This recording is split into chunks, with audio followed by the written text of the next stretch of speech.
तो फिल्म की शुरुआत होती है और हम एक लेडी को देखते हैं जो देर रात तक अपने ऑफिस में अकेली काम कर रही थी। सभी लोग उसके ऑफिस से जा चुके थे। दरअसल ये लेडी एक कॉमिक बुक पब्लिशर थी, यानी कि मुख्तलिफ किस्म की कहानियों की किताबों को छपवाया करती थी। और इस काम में उसकी एक पार्टनर भी थी जिसका नाम जे यून था, जो हमारी कहानी की मेन कैरेक्टर भी है। अब काफी देर हो चुकी थी, वो लेडी अपने ऑफिस में ही थी और जे यून की भेजी हुई कहानी पढ़ती है तो हैरान हो जाती है। वो कहानी पढ़कर लेडी जे यून को कॉल करती है और कहती है, ये तो मेरे मॉम की मरने की कहानी है, तुम्हें कैसे पता, तुमने कैसे लिखी ये कहानी? तभी उसकी कॉल कट जाती है। लाइट सभी बंद हो गई थी और ऑफिस खुद से सील यानी बंद होने लगा था। वो लेडी वहाँ पर जो कुछ भी कर रही थी सब कुछ कंप्यूटर की स्क्रीन पर एक कॉमिक बुक की शक्ल में चल रहा था। उसे कुछ समझ नहीं आती कि उसके साथ हो क्या रहा था। उसे वहाँ पर अजीब अजीब आवाजें भी सुनाई दे रही थी। तभी कोई पीछे से आकर उस पर चाकू से वार करता है, उसे बेरहमी से मार दिया था। सीन यहीं पर कट होता है। हमें दो ऑफिसर्स दिखाए जाते हैं जिनको इस लेडी का केस हल करने के लिए दिया गया था। इनमें से एक का नाम ऑफिसर की था। की का साथी उससे कहता है, देर रात इस बिल्डिंग में कोई भी नहीं था, सब लोग जा चुके थे, मुझे नहीं लगता इसे किसी ने मारा होगा, क्या पता इसने खुद ही अपनी जान ली हो। तभी इनकी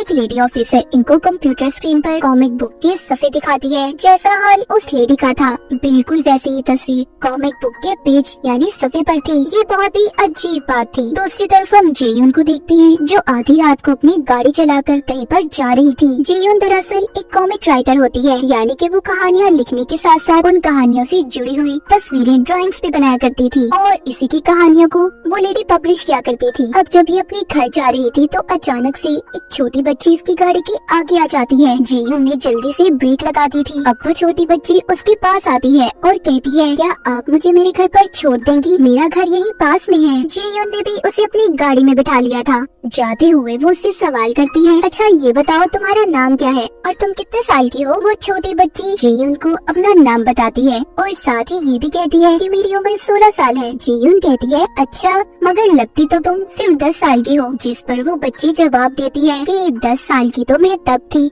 जब मेरी मौत हुई थी। जेयून की सुनकर हैरान हो जाती है और डर भी गई थी। जब वो उस छोटी बच्ची की तरफ देखती है तो वो उसकी गाड़ी से गायब थी। वो डरकर गाड़ी से बाहर आ जाती है। तभी किसी ने उसके हाथ को जोर से पकड़ लिया था। वो डरकर दोबारा अपनी गाड़ी में बैठ गई थी। तभी उसे अपनी गाड़ी के सामने उस छोटी बच्ची की आत्मा नजर आती है जो खून से भरी हुई थी। कुछ देर के बाद हमें दिखाया जाता है कि जेयून कहीं और ही थी। अब उसे ऐसा लगता है कि शायद ये सब उसकी इमेजिनेशंस, उसकी ख्यालात हैं। मगर जब वो अपने हाथ पर निशान को देखती है तो उसे सब कुछ अजीब लगता है। इसके बाद वो अपनी एक डॉक्टर के पास जाती है। उन्हें बताती है कि उसके साथ कुछ दिन से सब कुछ अजीब हो रहा है। उसे या तो अजीब सपने आते हैं या फिर ख्यालात। मैं जब उन सपनों या ख्यालों से बाहर आती हूँ तो अलग ही दुनिया में होती हूँ, एक अलग जगह पर, और मुझे अपने जिस्म पर भी निशान मिलते हैं। डॉक्टर जेयून को बताती है कि ऐसा अक्सर बहुत से लोगों के साथ होता है, ये एक बीमारी भी हो सकती है। मुझे लगता है तुम्हारी असल दुनिया और सपनों की दुनिया में तकरार है, जिस वजह से तुम्हारे साथ ये सब कुछ हो रहा है। उधर लैब में उस लेडी की लाश को डॉक्टर चेक कर रही थी जो ऑफिस में मरी थी। डॉक्टर ऑफिसर की को बताते हैं, मुझे तो लगता है इस लेडी ने अपनी जान खुद ली है क्योंकि चाकू पर भी इसी की उंगलियों के निशान है और उस वक्त ऑफिस में इसके अलावा कोई और था भी नहीं। मगर ऑफिसर की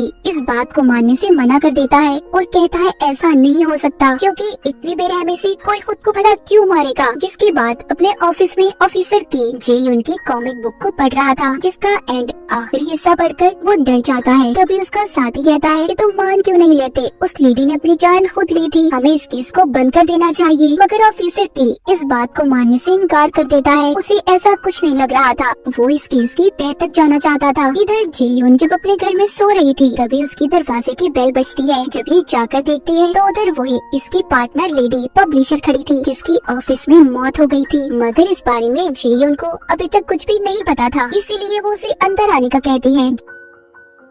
जब वो दोबारा उसकी तरफ देखती है तो उसका जिस्म खून से भरा हुआ था। ये देखकर जेयून डर जाती है और उठ गई थी, मतलब ये भी उसका एक सपना ख्वाब था। तभी उससे मिलने ऑफिसर की और उसका साथी आते हैं जो उसको अब उस लेडी की मौत के बारे में बता रही थी। कहती है कि इसने अपनी जान खुद ली है और इसकी लाश ऐसी हालत में पाई गई जैसा कैरेक्टर कार्टून तुमने अपनी कॉमिक बुक में बनाया था। वो पूछते हैं क्या तुमने इस कॉमिक बुक को किसी और को भी भेजा था? कहती है नहीं, पहले मेरी पब्लिशर जो मर गई है, जिसके बारे में आप लोग मुझे बता रहे हैं, वो इस कॉमिक बुक को देखती है, फिर आगे किसी और को भेजा जाता है। वो कहती है कि आखिरी कॉल उसने तुम्हें की थी। जीयोन कहती है नहीं, ऐसा नहीं हो सकता, मैंने तो उसे कॉमिक बेचकर अपना फोन बंद कर दिया था। इसके बाद हमें एक आदमी सन को दिखाया जाता है जो जली हुई लाशों को उठाने का काम किया करता था। अभी भी वो यही काम करने अपने साथी के साथ जा रहा था, मगर उसके साथी को एक काम पड़ जाता है, तो इसीलिए अब सन को अकेले ही जाना पड़ता है। अब जब वो उस जगह पर पहुंच गया था और अपने बैग से कुछ ढूंढ रहा था, तभी वहाँ की लाइट्स जलने बुझने लगी थी और जो वहाँ पर जली हुई लाश थी उसकी पोजीशन भी बदल जाती है। उसे अपने साथी का टैब मिलता है जिसमें वही कॉमिक चल रही थी जो सन के साथ आज से 5 साल पहले हुआ था। दरअसल उसकी बीवी बहुत बीमार थी, तो किसी भी इलाज से ठीक नहीं हो पा रही थी, तो सन ने अपनी बीवी को गलत दवाइयाँ देकर मार दिया। और जब ये सारी अपनी कहानी टैब में देखता है तो हैरान हो जाता है और बहुत ज्यादा डर गया था। तभी जली हुई लाश उसे पीछे से पकड़ लेती है और किसी चीज ने उसे खींचकर बंद कर दिया था जहाँ पर लाशों को रखा जाता। यहाँ पर हम देख पाते हैं उसकी बीवी की आत्मा उससे बदला लेना चाहती थी, क्योंकि उसने बिना किसी वजह से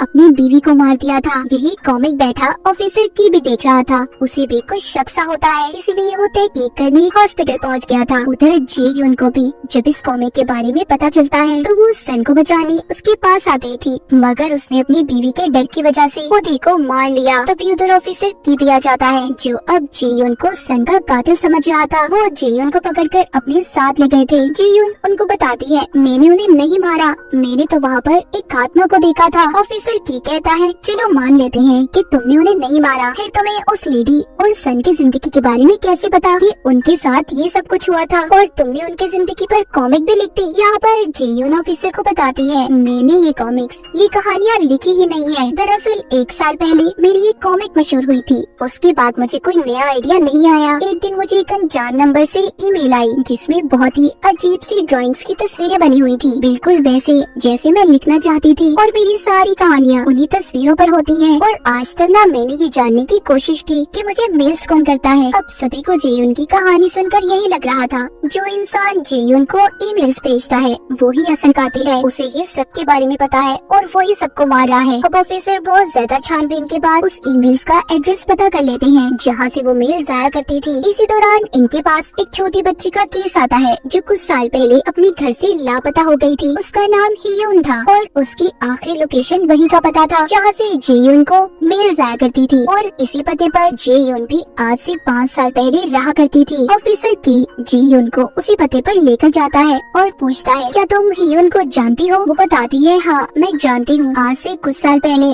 जब मेरे पास कोई नौकरी नहीं थी तो बहुत परेशान बैठी थी, मैंने देखा हियून दीवार पर ड्राइंग बना रही थी, तभी कुछ लोग आकर उसे परेशान करने लगे, मैंने उसे बचाया, मुझे उस पर बहुत तरस आ रहा था, उसका इस दुनिया में कोई भी नहीं था, तो इसलिए मैंने उसे अपने साथ रख लिया। हमारी बहुत अच्छी दोस्ती हो गई थी। एक दिन एक औरत हमारे घर पर आई, वो हियून को मारने लगी। उसका कहना था कि इसकी वजह से मेरे बच्चे की मौत हुई है, इसने जैसी ड्राइंग बनाई थी बिल्कुल वैसे ही मेरे बच्चे की मौत हुई है। हमारे मकान मालिक ने भी हमें घर छोड़ने की धमकी दी, मैंने सबको बहुत समझाया कि हियून ने कुछ नहीं किया। जब एक दिन मैं अपना मुकाबला जीतकर घर आई तो मैंने देखा हमारे घर को किसी ने आग लगा दी है। फिर उसके बाद मैंने हियून को कभी नहीं देखा। फिर सारी कहानी सुनाने के बाद जेयुन ऑफिसर की को उसी घर के अंदर लेकर आती है जहाँ पर एक कंप्यूटर पड़ा था, और इसी कंप्यूटर से जेयुन को ईमेल जाया करती थी। ऑफिसर की को अभी शक था कि ये काम शायद हियून का है, वो ही चुप कर तुम्हें मेल्स करती हो। जेयुन कहती है नहीं, मुझे नहीं लगता कि वो ही सब कुछ करती है। ऑफिसर की कहता है देखो इस जगह के बारे में तुम्हारे या हियून के अलावा कोई नहीं जानता। इसके बाद खैर ये दोनों होटल में जाते हैं। तभी हम यहाँ पर देखते हैं कि कोई ऑफिसर की और जेयुन पर नजर रख रहा है। यहाँ पर ऑफिसर की को उसके साथी की कॉल आती है। तभी जेयुन को भी हियून का मैसेज आया था कि वो उससे मिलने उसके पुराने घर पर आए। ये मैसेज देखकर जेयुन घबरा गई थी और बिना किसी को बताए ऑफिसर की गाड़ी लेकर निकल गई थी। ऑफिसर की उसे बहुत पूछता है कि कहाँ जा रही हो, मगर वो कुछ नहीं बताती और गाड़ी लेकर चली जाती है। अब जब भी अपने पुराने घर पर पहुँचती है मगर अचानक से कोई आकर इस पर हमला कर देता है जिससे ये बेहोश हो गई थी। उधर ऑफिसर की अपने साथी को कॉल करता है और जेयुन के बारे में बताता है कि वो भाग गई है। ये सुनकर उसका साथी कहता है अभी तो होटल में तुम दोनों साथ ही थे। उसकी ये बात सुनकर ऑफिसर की हैरान हो जाता है क्योंकि उसने अपने साथी को तो ये बताया ही नहीं था कि वो दोनों होटल में भी गए थे। अब इसीलिए ऑफिसर की उसकी लोकेशन से अपने साथी का पीछा करता है और यहाँ पर हमें ये बात पता चलती है कि हियुन बनकर जेयुन को मैसेज ऑफिसर की के साथी ने किया था और उसे बेहोश भी अब जेयुन ऑफिसर की के साथी के कब्जे में थी। वो उसे अगवा करके एक जगह पर ले आया था और उससे पूछता है कि मुझे बताओ हियुन कहाँ पर है जो इन कॉमिक्स में तुम्हारा साथ देती है। यहाँ पर वो उसे एक छोटी बच्ची की तस्वीर दिखाकर पूछता है इसे तुम और तुम्हारी साथी हियुन ने ही बनाया है ना, बताओ मुझे वो कहाँ पर है। दरअसल ऑफिसर की के साथी के साथ कुछ साल पहले एक हादसा हुआ था जब उसने पुलिस की नौकरी के लिए अप्लाई किया और उस वक्त वो एक लड़की को भी पसंद करता था जिससे वो शादी करने वाला था। मगर एक दिन जब बहुत तेज बारिश हो रही थी और वो अपने घर जा रहा था तो एक छोटी बच्ची उसकी गाड़ी के आगे आ जाती है और बहुत बुरा एक्सीडेंट हो गया था जिसको वो बचाना तो चाहता था मगर सोचता है कि अगर मैंने इसे बचा लिया तो मैं फंस जाऊंगा और पुलिस की नौकरी भी नहीं मिलेगी और ना ही मेरी शादी होगी। ये सोचकर वो उस बच्ची को नहीं बचाता और मरने देता है। ये वही बच्ची थी जो जेयुन को कहानी के शुरू में मिली थी, यानी कि उस बच्ची की आत्मा। और इसी वजह से ऑफिसर की का साथी जेयुन को मारना चाहता था क्योंकि उसे ऐसा लग रहा था कि उसके राज का इसे पता चल गया है। जैसे औरों की जिंदगी की कहानी सामने आई इस तरह उसका राज भी सामने आ जाएगा। अब जैसे ही वो जेयुन को मारने वाला था तभी उस जगह की लाइट्स बंद हो जाती है और अब उस बच्ची की आत्मा उनके सामने आ गई थी। तभी यहाँ पर ऑफिसर की भी पहुँच जाता है जो जेयुन को बेहोश देखता है और साथ ही वो देखता है कि उसके साथी ने अपने सर पर गन रखी हुई है। वो उसे समझाता है ऐसा मत कर, गन मुझे दे दो। उसका साथी कहता है मैं ऐसा नहीं करना चाहता। उस बच्ची की आत्मा जो मुझसे ये सब करवा रही है मुझसे बदला लेना चाहती है। तभी वो गन जल जाती है। ऑफिसर के साथी की मौत हो गई थी। इसके बाद उस जगह पर कमिश्नर आता है जो ऑफिसर की से पूछता है कि उसकी मौत कैसे हुई, जिस पर वो बताता है कि उसे आत्मा ने मारा है। कमिश्नर कहता है तुम पागल हो गए हो, ऐसा कुछ नहीं होता, तुम उसके साथ थे इसीलिए पहला शव तुम पर जाएगा, इसीलिए मैं जो कहता हूँ वही करते जाओ। एक दिन अब ऑफिसर की जब बैठा अपने साथी को याद कर रहा था तो एक लेडी ऑफिसर आती है जो उसे उस छोटी बच्ची की बनी हुई तस्वीर देती है जो मरने से पहले इसके साथी के पास थी। उसी बच्ची की जो उसकी गाड़ी के आगे आकर मर गई थी। वो उससे मिलती जुलती जेयुन की कॉमिक्स देखता है। उसे फिर से उस पर शक हो रहा था। उधर जेयुन को फिर से उसकी मेल्स आती हैं। अब उन तस्वीरों में कोई और नहीं बल्कि अब जेयुन से मिलती जुलती तस्वीरें थी, यानी कि उसकी अपनी कहानी।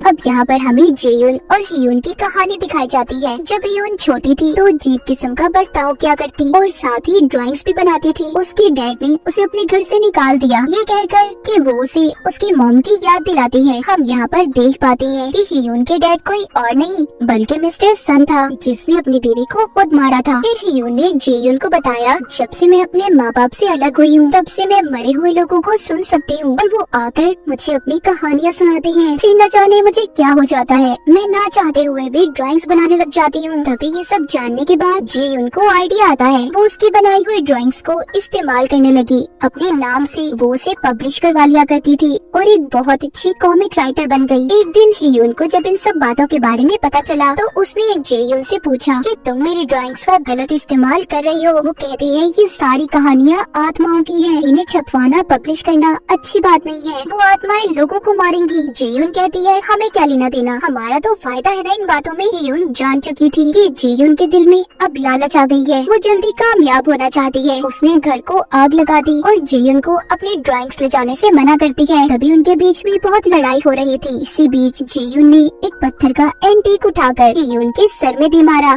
जिससे उसकी मौत हो गई। इसका मतलब हियुन को किसी और ने नहीं बल्कि जेयुन ने ही मारा था और जो उसने पहले कहानी सुनाई वो झूठी थी। इसके बाद वो हियुन की सारी ड्राइंग्स ले गई और उन्हें पब्लिश करवा दिया। फिर बाद में वो एक मशहूर कॉमिक राइटर बन गई। अब कहानी दोबारा से प्रेजेंट यानी मौजूदा दौर में आती है। जेयुन अपने पुराने घर में आकर हियुन को बहुत याद कर रही थी कि उसने उसके साथ बहुत गलत किया था। तभी हम यहाँ पर देख पाते हैं जो पावर्स ताकतें पहले हियुन के पास थी उसके मरने के बाद वो सारी पावर्स जेयुन के पास आ गई थी। वो बेटी 3 आत्माओं की कहानियाँ लिख रही थी, एक उस लेडी के मॉम की जो सबसे पहले मरी, दूसरी सन की बीवी की और तीसरी उस छोटी बच्ची की। सभी ने जेयुन को अपनी कहानियाँ सुनाई थी। कहानी के शुरू में हमने जो ऑफिस में लेडी देखी जो जीयुन की पार्टनर भी थी, उसको उसके मॉम की आत्मा ने मारा था क्योंकि मरते वक्त उसने अपनी मॉम को नहीं बचाया। दूसरी सन की बीवी की जिसने अपने हस्बैंड को मार दिया क्योंकि उसने उसे जानबूझकर मारा था। और तीसरी छोटी बच्ची की जिसने ऑफिसर की के साथी को मारकर अपना बदला पूरा कर लिया। जीयुन खुद ही वो कहानियाँ लिखकर खुद को मेल्स किया करती थी